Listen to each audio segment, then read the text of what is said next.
the ruthless exploits of Shang kings are legend no more. We now know they were very real indeed. The Shang's quest for dynasty dates back to the very beginnings of Western civilization. Here, isolated in the East, the most remote of ancient civilizations was flourishing, in a land called China.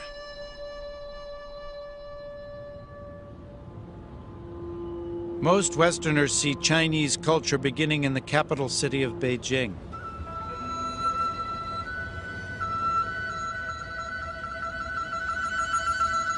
Here, within the walls of the Forbidden City, the destinies of countless peasants were decided by a succession of all-powerful emperors.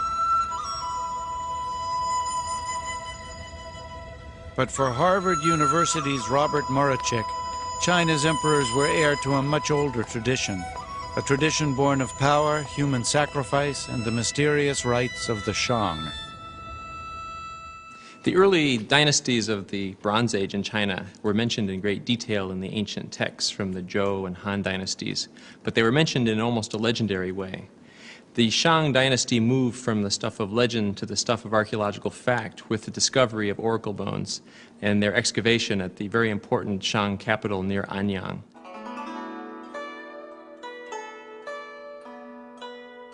The city of Anyang lies 300 miles southwest of Beijing.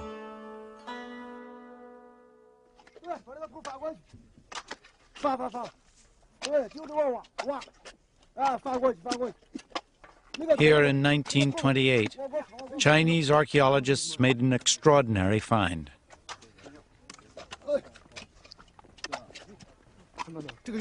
Deep in the countryside, workers uncovered a cache of tortoise shells.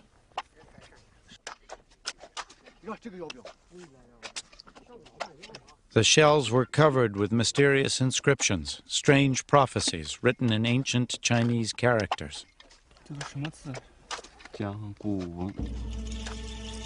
After years of research, the first pictures of Shang court life began to emerge. 4,000 years ago, royal priests used heat to crack the shells, then interpreted the cracks, predicting the outcome of a battle, the birth of a prince, or the success of a great hunt. The shells also listed the names of Shang kings. Rulers long thought as mythic as King Arthur and his court were now part of China's history.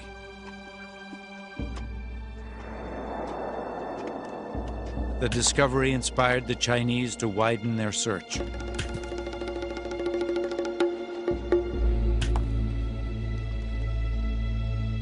This was the startling result.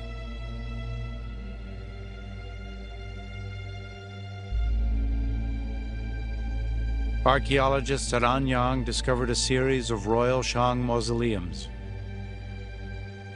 On ramps that led to the tombs, excavators were greeted by welcoming parties of headless skeletons. The missing skulls were found inside the grisly sanctuaries arranged in mysterious patterns. Some 1,300 years before the birth of Christ, Shang kings built their empire on a foundation of human sacrifice. Critical to Shang religion was the belief that sacrificial offerings had to be made to the deities or the ancestral spirits. This was the source of their wisdom. In order to obtain this wisdom, the Shang were required to present sacrifices to their ancestors. The sacrifices included meat offerings, wine offerings, hence the huge numbers of bronze ritual vessels that we find.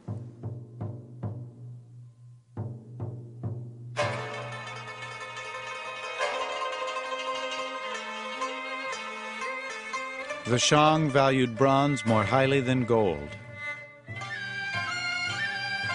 In these vessels, the kings would offer tribute to their gods, and royal control over the resources that each bronze required was absolute.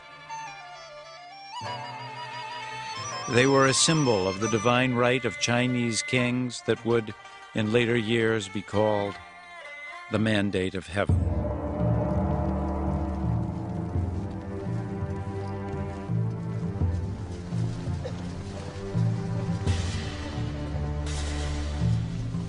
The Shang employed sophisticated technology to perfect this most sacred of their crafts.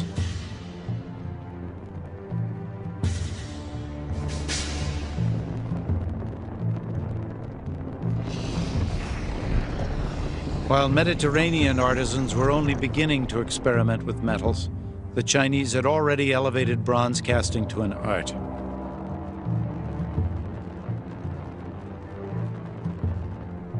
From clay molds packed in earth would come richly detailed works of art.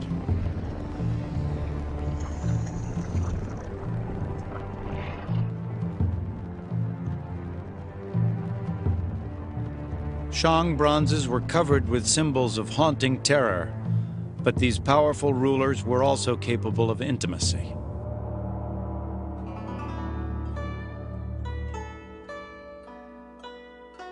Wu Ding was a Shang king in the 13th century BC. Many of his greatest achievements, military and political, were credited to his favorite wife, Fu Hao.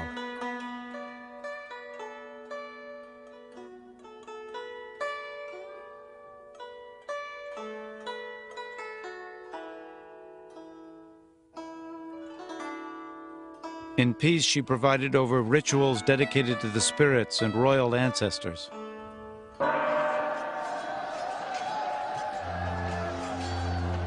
In war, this remarkable woman was the Shang's greatest general.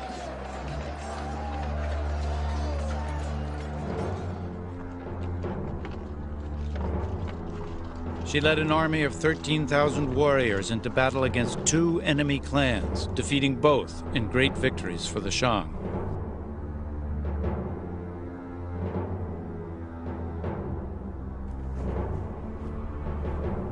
According to legend, when Fu Hao died, the king was heartbroken. He wept openly at her funeral and mourned her passing until his death. Over time, the kingdom they'd helped to create would perish as well. The Shang aristocracy was addicted to hunting and warfare. By 1000 BC, they'd found a more insidious addiction: alcohol. We know from later historical texts that the last Shang king was very, very fond of drink. In fact, descriptions describe him as having built ponds filled with alcoholic beverages and hanging slabs of meat and venison in the forest so he could go out and party and banquet whenever he wanted to the great destitution of his kingdom. It's also quite possible that the Shang use of bronze ritual vessels with a very high lead content also had physiological effects that decreased their capacity to rule.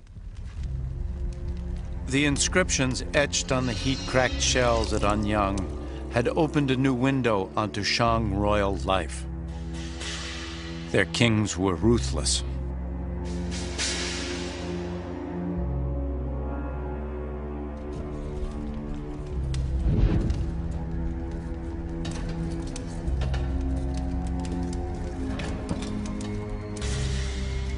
One, Dicine, was said to have invented hideous tortures. Hot coals were poured into a hollow cylinder and victims seared to death.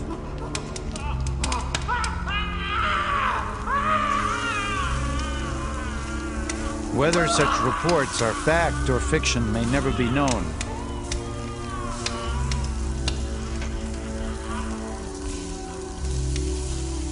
It is known that Dicine was not alone in his quest for dynasty.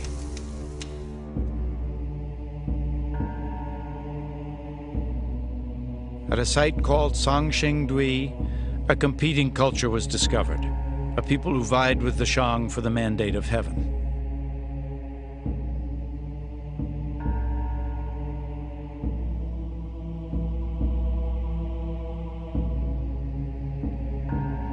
These Sangxingdui masks were found smashed to pieces, part of a mysterious ritual.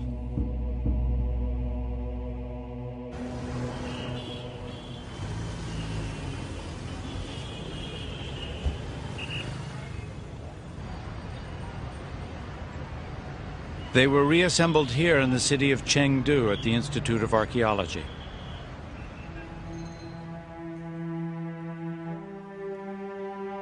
Over 5,000 fragments were pieced together to restore this colossal 9-foot bronze.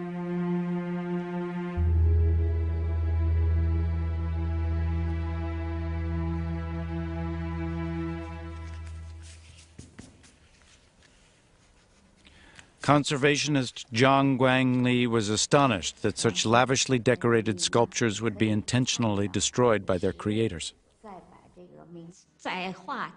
When I drew the statue, I had many thoughts.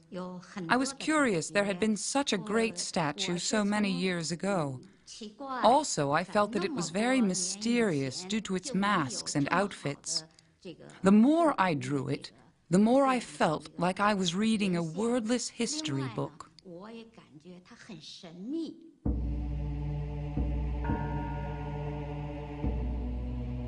These once shattered masterpieces seem to be evidence of a more sober approach to power.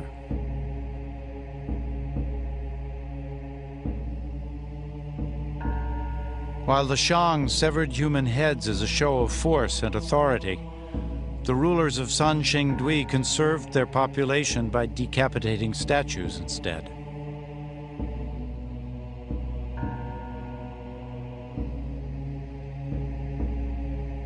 But kings rich enough to commission such extravagant bronzes were also capable of mustering formidable armies. Cultures like the San Shengdui may have weakened the Shang and thus set the stage for a new dynasty, a people called the Zhou.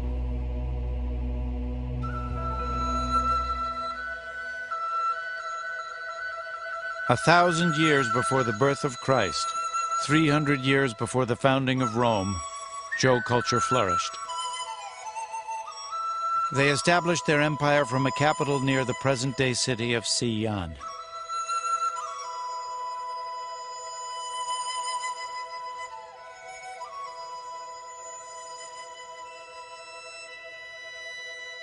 Here, the great King Wu secured his dynasty by creating China's first system of justice for the common people.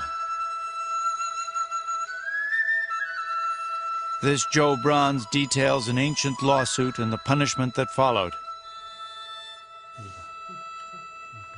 The inscription is interpreted by Dr. Han Wei at the Shaanxi History Museum. There was a man who was accused of slandering his master. The judge ordered that his crime would be written on his face with special ink, but the sentence was reduced to 500 pieces of bronze and 500 lashes of a leather belt.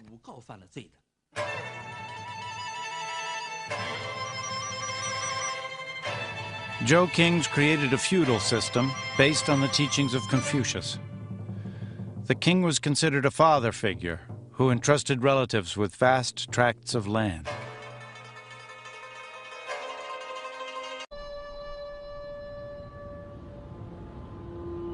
Most Westerners see Chinese culture beginning in the capital city of Beijing.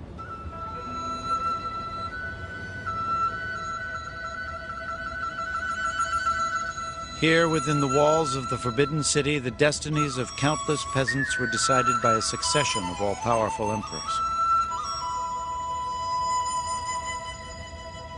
But for Harvard University's Robert Morochik, China's emperors were heir to a much older tradition, a tradition born of power, human sacrifice, and the mysterious rites of the Shang.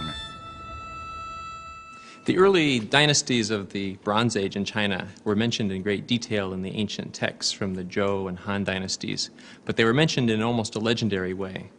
The Shang dynasty moved from the stuff of legend to the stuff of archaeological fact with the discovery of oracle bones and their... Deep in the countryside, workers uncovered a cache of tortoise shells.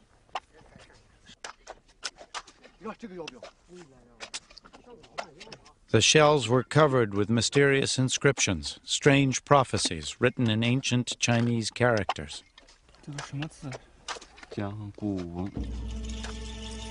After years of research, the first picture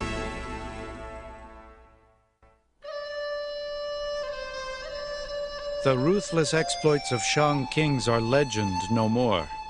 We now know they were very real indeed. The Shang's quest for dynasty dates back to the very beginnings of Western civilization. Here, isolated in the east, the most remote of ancient civilizations was flourishing, in a land called China. Excavation at the very important Shang capital near Anyang.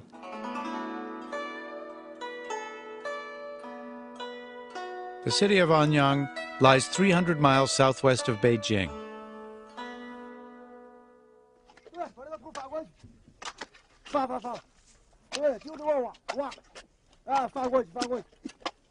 Here in 1928, Chinese archaeologists made an extraordinary find.